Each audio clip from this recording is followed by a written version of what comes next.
Rugrats Go Wild, Angelica Island Princess by Lara Bergen, based on the screenplay by Kate Boundelier, illustrated by Larissa Marantz and Shannon Bergman. Listen up, babies, said Angelica, clutching her doll Cynthia. Uncle Stu ruined our fancy cruise vacation, and he's in big trouble. It's 'cause of him we're gonna have to live here forever.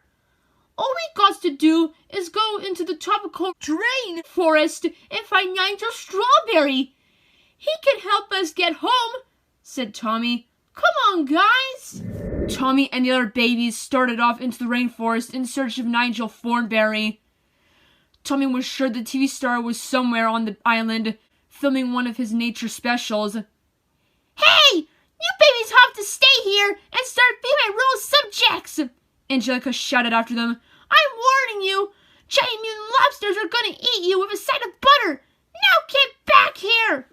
Angelica couldn't stand being ignored. I got to find someone to be my real subject, she told her doll as she stumped along the beach. There's gotta be someone around here I could boss. Suddenly, she heard a chimp chattering. Like a monkey, for example, she said. Angelica crept up to a pile of rocks and peered around them. She could hardly believe her eyes. A teenage girl was having her toenails painted by a chimp dressed in a tank top. Angelica had found Debbie Thornberry. Listen up, monkey, Debbie was saying. All that chimp chatter really bugs me. Just hand over those cheese munchies and keep painting. Wow, whispered Angelica. She's got that monkey waiting on her hoof and mouth. I could learn a lot from that girl. Excuse me, Miss Bossy Lady, Angelica called out. Who's calling me a lady? I'm a teen, Debbie replied. Then she saw Angelica. Where did you come from? She asked, jumping out of her seat. This is supposed to be a desert island. I'm Angelica, the island princess, and I'm thirsty, said Angelica as she plopped down in Debbie's chair and finished off her soda. I lost my touch for being bossy, so you gotta teach me. Debbie scanned the messy campsite and then smiled sweetly at Angelica. Okay then, said Debbie, grabbing her headphones. Stack the dishes, pick up the garbage, and clear the table. Angelica looked at the mess and had a better idea. Can I get you another soda first, Miss Teen Lady? She asked. 'Cause you look extra thirsty. Sure, thanks, Debbie replied. Extra ice, 2 straws. As Angelica headed into the convy, Debbie chuckled to herself and said, I'd trade her for a monkey any day. Angelica is nobody's slacky, Angelica muttered to her doll. We gotta get out of here, Cynthia. She wandered to the back of the convy and spied a little trap door in the floor. Debbie poked her head in just as Angelica was peering down into the hatch. Hey, what's that bubble thing? Angelica asked her. A Baffy spear, Debbie replied. It goes underwater like a submarine. It's a blast to drive and... Hey, quit stalling! Get my soda and get cleaning! Sheesh, that girl's even bossier than me, said Angelica as she returned to her snooping. Angelica picked up a pair of binoculars and looked out the window just as the babies came toddling into view. They were headed up the side of a volcano. Those dumb babies are practically on top of that mountain, and I'm gonna get blamed, exclaimed Angelica. She was supposed to be watching them after all. I gotta go home and pretend I'm innocent.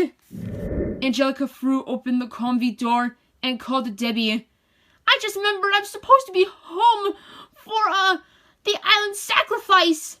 My mom will drive you as soon as she gets back, Debbie assured her. But I have to go now, Angelica cried. I'm the princess. Oh, okay, said Debbie as they climbed into the convy. Debbie steered the convy along the beach. Just then, Spike burst out of the rainforest, followed by Eliza, Thornberry, and Darwin. Debbie quickly swerved to miss them and skidded into the surf. Luckily, She pulled the boat mode lever just in time. Debbie! Called Eliza, out of breath. There's a bunch of babies lost around here, and there's a leopard after them. Angelica quickly unbuckled her seatbelt. If Drooly loses a piece of ear, I'm gonna be in big trouble, she said to herself. Then she dashed toward the back of the Comvy, yanked open the Baffy Spear hatch, and jumped in. I gotta get out of here. Come on, Cynthia, she said to her doll. We're taking a ride in the Baffy thing. Panicking, she tugged on the first lever she could find, and whoosh!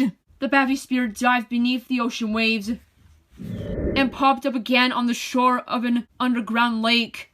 Ahoy, babies! She exclaimed as she popped open the top hatch and waved at Tommy and his friends. Look what I got! Come on in! Keep it moving! We don't have all day! Tommy was leading an unfamiliar grown-up to the door. Who's that? Angelica asked. Nigel Strawberry, Tommy declared. That's your TV hero? Angelica said in disbelief. He looked like a giant baby. Angelica sat back down and stared at the Baffy Spears' controls. Then she pretended to drive while Susie looked on. This scrubberine hasn't moved a bit, Angelica, she complained. Carmichael, nobody likes a backstreet driver, retorted Angelica. She reached out and yanked the lever. Zow! Splash! Whoosh! Off zoomed the Baffy Spear, landing with a thud on the ocean floor. Nigel Thornberry was thrown against the wall and knocked out when the Baffy Spear hit bottom. Oh no! Nigel Strawberry! Yelled Tommy, rushing over to him. This calls for my emergency bottle! With that, he pulled a bottle from his diaper and squirted milk in Nigel's face.